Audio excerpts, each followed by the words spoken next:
যেহেতু ওল্ড প্লেয়াররা এখনও গেম খেলে, তো তাদের উদ্দেশ্যে আমি কিছু কথা বলি। ভাই, আপনার কি মনে আছে সে র্যাঙ্ক পুশের কথা?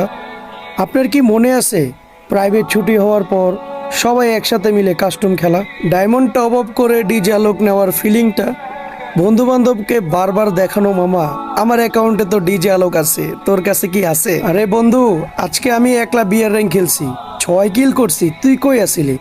এ মামা, গেমে ঢুকতো, আজকে বিয়ার র্যাঙ্ক খেলমু। মিয়া হিরোইকে উঠতে হবো তো, তুই কই তাড়াতাড়ি গেমে আবি না? আরে আয় আয়, তুই আমার লগে কত কাস্টম খেলোস, চল চল কাস্টম খেলি। আরে বটের ঘরে বট, তুই মারতে পারস না, উদয় দিয়ে আমগো লগে খেলতে আইছস, তুই আমগো লগে পারস বেটা, উদয় কাস্টম চ্যালেঞ্জ দে। আরে বন্ধু, রাতে বেরোইস তো, সবাই মিলে কাস্টম খেলবো আজকে, 4-5 জন মিলে মনে করে একসাথে মিলে জিলে খেলবো, দেখবো কে কত কিল করতে পারে।